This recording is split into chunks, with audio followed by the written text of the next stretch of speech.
Madame, Monsieur, bonsoir, bienvenue dans cette édition. Au sommaire de votre journal ce soir sur TLT et à la une de l'actualité toulousaine, la première mobilisation des pro-barrages à Albi ce week-end.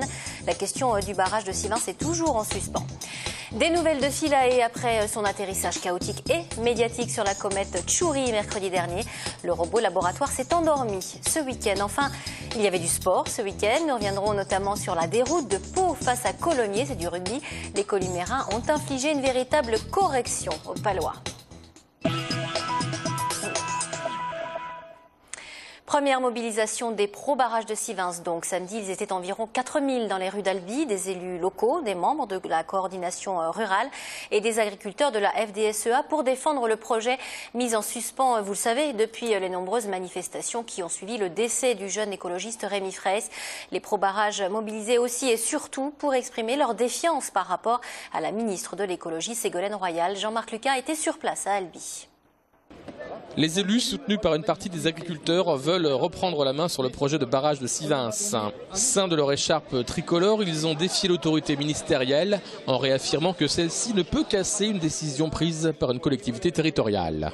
À Paris, ils ne savent pas les réalités et ce qui se passe ici. Et donc c'est vrai que ça pose un problème. Il y a quelque chose d'assez symptomatique, c'est ce qu'a fait Madame Royal, qui nous envoie expert après expert pour finalement remettre en cause des décisions qui ont été celles des élus locaux. Eh bien, face à cette volonté, j'allais dire, de remettre en cause la démocratie locale, eh bien, il faut que les élus de terrain puissent se mobiliser. Je crois que c'est un élément essentiel et fondamental.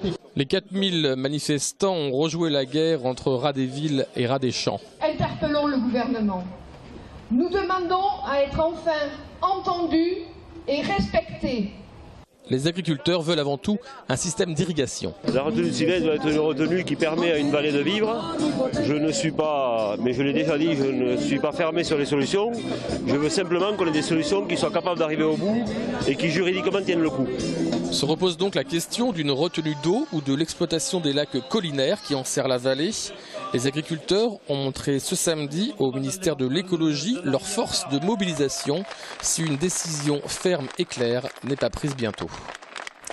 Des nouvelles à présent de l'espace et de Philae depuis ce week-end. Le robot laboratoire qui s'était posé sur la comète Tchouri mercredi dernier ne répond plus. Il est toujours posé sur le sol de la comète mais est simplement entré dans une phase de sommeil. Avant de se mettre en veille, Philae avait effectué des prélèvements et des analyses. Puis il avait atteint son seuil de batterie critique. Alors quand sera-t-il à nouveau opérationnel? Des éléments de réponse avec Pascal Solaire tout de suite. Philae ne répond plus mais n'est pas mort. Et aujourd'hui, on est presque sûr qu'il est positionné ainsi, coincé contre une sorte de falaise, dans un site bien plus ombragé que ce qui était prévu. Le petit robot est en veille en attendant de pouvoir recharger ses batteries. Pour le moment, Philae fonctionne de façon totalement autonome, récupère de l'énergie et puis se refroidit la nuit, se réchauffe le jour, se refroidit la nuit. Et à partir d'un certain moment, la température sera suffisante à l'intérieur de Philae. Et le logiciel de vol, c'est-à-dire le cerveau de Philae, va se ranimer. Et donc on va pouvoir recommuniquer avec lui. Et dans un deuxième temps, quand l'énergie sera encore plus grande, on stockera l'énergie dans les batteries et on pourra faire fonctionner un plan de commande des instruments scientifiques. On pense que ça sera près du périhélie. Le périhélie, c'est l'endroit où on passe au plus près du Soleil au mois d'août 2015, donc dans les mois, 3 mois qui précèdent ou les 3 mois qui suivent. L'Agence spatiale européenne estime que 80% des expériences initialement prévues ont pu être réalisées avant la mise en veille du robot. Philae a radiographié l'intérieur de la comète, étudié son magnétisme, fait des images du sol et a analysé les gaz de surface. Il a pu exécuter un des 3 forages prévus, mais rien de sûr quant au prélèvement. Actuellement, les scientifiques regardent ce qui a été récupéré. Est-ce qu'on a véritablement récupéré un échantillon? On n'en est pas encore à 100% sûr. Sans qu'on ait pu aller creuser dans le sol, on a pu récupérer des choses, et y compris pendant cette phase de survol, vous savez, pendant le rebond, on a récupéré des particules, des molécules, de la poussière, et ça a pu être analysé. Donc on a de l'information, on a de la science. Début décembre, on connaîtra les résultats des prélèvements effectués. En attendant le réveil de Philae, l'équipe du CENC de Toulouse, le centre des opérations scientifiques et de navigation, va se concentrer sur son positionnement et préparer les systèmes de commande des opérations que le robot devra exécuter quand il sera opérationnel. La mission dépend aussi de l'orbiteur Rosetta qui accompagne la comète vers sa rencontre au plus près du Soleil, prévue le 13 août 2015. L'identité du futur actionnaire de l'aéroport Toulouse-Blagnac devrait être dévoilée dans un mois si l'on en croit les déclarations du ministre de l'économie Emmanuel Macron qui a indiqué que le gouvernement rendrait sa décision en décembre en ce qui concerne sa privatisation partielle. Rappel des enjeux avec Jean-Marc Lucas. 3 candidats au rachat des parts de l'État dans l'aéroport de Toulouse-Blagnac étaient auditionnés aujourd'hui. Le groupe Vinci, la société Aéroport de Paris et un groupe canadien associé à 2 consortiums chinois.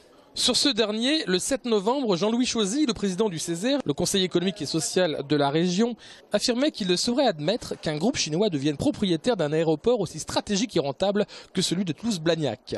Jean-Luc Moudingue s'est désolidarisé de cette position et a rappelé que seul compte le développement de l'aéroport, la gouvernance avec les collectivités territoriales, le maintien de l'équipe de direction et la garantie du foncier pour Airbus. Mercredi 19 novembre prochain, la métropole, la région, le département et la CCI donneront leur avis sur le meilleur candidat à la reprise. C'est un avis uniquement consultatif et c'est l'État qui tranchera d'ici la mi-décembre. Dans le reste de l'actualité de ce lundi, la mobilisation nationale des internes en médecine avec 24 heures de grève dans les grandes villes de France, mais pas à Toulouse. Les internes revendiquent un droit au repos et le respect de leur temps de formation. Dans la ville rose, les 1200 étudiants en médecine se disent concernés. Mais en AG, la semaine dernière, ils ont décidé de ne pas se mobiliser afin de privilégier, disent-ils, les bonnes relations avec la direction des hôpitaux. Marie Larpan et Ala Sorat pour les explications. Un temps de repos effectif après 24 heures de garde, c'est notamment ce que réclament les internes en médecine. Selon une étude de l'ISNI, l'intersyndicat national des internes, 20% de ces futurs médecins n'ont pas le temps de récupérer. À partir du moment où un interne va travailler plus de 24 heures de suite, il est fatigué et toute personne fatiguée ne peut plus faire son travail correctement. Et d'autant plus que, comme je vous l'ai dit, nous sommes en formation. Parce que le ministère là a des positions qui sont encore floues et qu'à Toulouse ça se passe encore plutôt bien, nous avons jugé prématuré de rentrer dans le mouvement. Mais par contre, nous n'excluons pas, à la suite, de nous mobiliser et de rejoindre le mouvement national. L'ISNI établit également une durée de travail moyenne hebdomadaire de 60 heures pour les internes. Un constat dénoncé par la Commission européenne qui préconise 48 heures par semaine. Les internes demandent une mesure alternative. Les textes proposés par la France, donc là c'est au niveau de la négociation ministérielle, sont une application bête des textes européens. Plutôt que de demander 48 heures par semaine, nous demandons à ce que nous travaillions, que ce décompte se fasse par demi-journée de travail, pour permettre cette souplesse entre les différentes spécialités. Les internes espèrent qu'une réorganisation hospitalière globale leur permettra de profiter de leurs droits à la formation émanant de leur statut d'étudiant. Science toujours, peut-être avez-vous déjà entendu parler du chancre coloré. Ce champignon est dévastateur pour les platanes et les condamne à l'abattage. Mais c'est sans compter sur le travail d'étudiants de l'INSA et de Paul Sab qui pourrait bien déboucher sur un traitement. Des étudiants rentrés des États-Unis avec une médaille d'or et le trophée de la meilleure innovation lors du concours IGEM organisé fin octobre au prestigieux MIT de Boston. Les explications de François Guinde. Au bord du canal du Midi, 30% des 42 000 platanes sont déjà touchés par le chancre coloré. Mais le champignon ignore que ses jours sont comptés.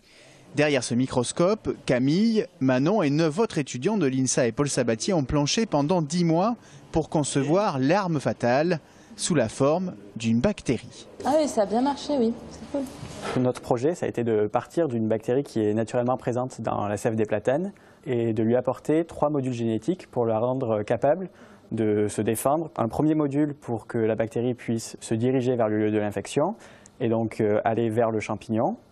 Un deuxième module pour qu'elle puisse s'y fixer dessus, sur la paroi du champignon. Et un dernier module pour qu'elle puisse libérer des fongicides et tuer le champignon. Les recherches demandent maintenant à être affinées. C'est désormais une course contre la montre qui s'organise face au chancre coloré. Leur idée est validée, ça c'est le plus important. Ce travail devrait être poursuivi sous la forme d'un travail de thèse qui permettrait d'aboutir à un traitement dans les 3 prochaines années. En attendant des débouchés concrets pour leurs recherches, les étudiants ont d'ores et déjà été récompensés. Ils viennent d'être primés à Boston lors de l'IGEM, compétition référente en matière de biologie synthétique. un authentique exploit. Ah oui, on peut dire ça parce qu'on est parti de rien, on peut dire, avec assez peu de moyens. Il y avait 245 équipes qui participaient à la compétition et au final, arriver au prix, c'est quand même une belle récompense. Une récompense qui souligne aussi la qualité de l'INSA. En 2 participations au concours, elle se hisse dans le top 20 des meilleures équipes mondiales en biologie de synthèse. Bravo à eux en tout cas. Allez, on ouvre une page de sport avant de se quitter. Et en marge de la belle victoire du 15 de France face à l'Australie samedi soir, pas de top 14 mais de la Pro D2. Les équipes locales ont particulièrement brillé. Le club d'Albi s'est imposé face à Agen, tandis que Colomiers a surclassé le leader palois. Résumé de ces rencontres signé Pierre Bellucci. C'est ce que l'on appelle une correction. Lors de la 11e journée de Pro D2 qui s'est déroulée ce week-end, les Columérins dans leur stade Bain-d'Ichoux ont passé 50 points au leader palois. Auteur de 5 essais, les joueurs de Bernard Goutin ont réalisé une performance de haut vol, à l'image de leur buteur David Skrela, qui a réussi un 10 sur 10 au pied. Une superbe victoire bonifiée 50-10 et une 3e place au classement. Mais pas question pour autant de s'enflammer pour le 2e ligne, Romain Ménin. On a fait un match plein pendant 80 minutes. Maintenant, on sait qu'on va avoir quelques louanges, donc on va bien profiter ce soir et puis on va repartir au travail dès lundi matin parce que rien n'est fait, quoi. De son côté, Albi recevait l'Union sportive agenaise. Grâce à un sans faute de leur buteur Mathieu Pelluchon et un essai du demi de mêlée Johan Châteaurenaud, les Tarnels ont emporté 22-9. Face à une équipe d'Agen diminuée par de nombreuses absences, les Albigeois ont parfaitement dominé leur sujet. Une victoire qui leur permet de revenir à 9 points du leader palois avant la 12e journée qui aura lieu ce week-end. Avant de refermer ce journal, un extrait de l'émission Bonus Rugby à voir sur TLT. En plateau cette semaine, Jean-Claude Skrela. Retour avec lui sur le difficile métier d'entraîneur. On regarde un extrait. C'est très dur d'être entraîneur aujourd'hui. Regardez, il y a des clubs, il y a déjà des pays. Regardez l'Australie, ils ont changé d'entraîneur. On dit on ne peut pas changer d'entraîneur un an avant la Coupe du Monde. Ils ont changé d'entraîneur. C'est pas pour autant qu'ils ont gagné contre la France samedi dernier. Et quelque part, c'est très compliqué. Et en plus, c'est passionnant. Hein. Je comprends que c'est passionnant. Mais je préfère avoir entraîné à mon époque qu'entraîner à l'époque d'aujourd'hui. Voilà, Jean-Claude Skrela, manager de l'équipe de rugby à 7, équipe de France évidemment. Et Bonus Rugby, c'est à voir sur TLT ce soir à 20h02. C'est la fin de cette édition. Je vous souhaite une excellente soirée sur TLT. Demain pour l'info, retrouvez Pascal Sorler, même endroit et même heure. Excellente soirée.